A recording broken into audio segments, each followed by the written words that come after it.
नमस्ते, मी Snehal गरपणकर. SP9 मराठीमध्ये आपलं पुन्हा एकदा स्वागत. तर पाहूयात आजची विशेष बातमी. भारताचे पंतप्रधान नरेंद्र मोदी यांनी सिक्कीम दौऱ्यादरम्यान शाळेतील मुलांसोबत फुटबॉल खेळत आनंदाचा आणि प्रेरणादायी क्षण अनुभवला. तर पाहूयात आजची सविस्तर बातमी. त्यांच्या या खेळकर सहभागाचा व्हिडिओ आणि छायाचित्रे सोशल मीडियावर मोठ्या प्रमाणात व्हायरल झाली आहेत.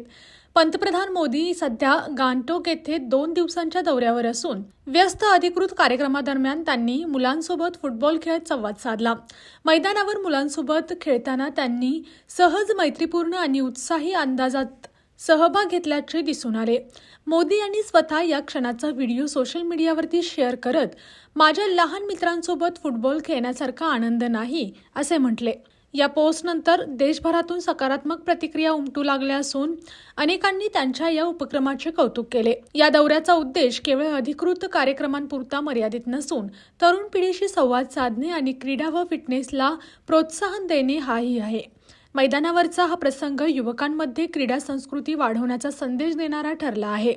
दरम्यान सिक्कीमच्या 50व्या राज्य स्थापना वर्षानिमित्त पंतप्रधान मोदी सुमारे 4,000 कोटींच्या विविध विकास प्रकल्पांचे उद्घाटन आणि भूमिपूजन करणार आहेत. या प्रकल्पांमध्ये पायाभूत सुविधा, आरोग्य, शिक्षण, पर्यटन आणि पर्यावरण या क्षेत्राचा समावेश आहे. एकूणच पंतप्रधान मोदींचा मुलांसोबतचा हा फुटबॉल खेळाचा क्षण केवळ आनंददायी नसून युवकांना क्रीडा, टीमवर्क आणि निरोगी जीवनशैलीचा संदेश देणारा ठरला आहे. अशाच जिल्ह्यातील, राज्यातील व राष्ट्रीय स्तरावरील ताज्या बातम्या पाहण्यासाठी पाहत रहा SP9 मराठी न्यूज चॅनेल.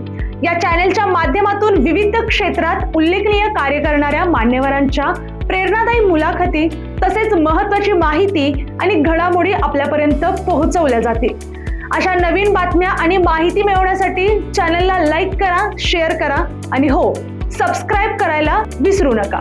पाहत रहा SP9 Marathi, your time your news. धन्यवाद.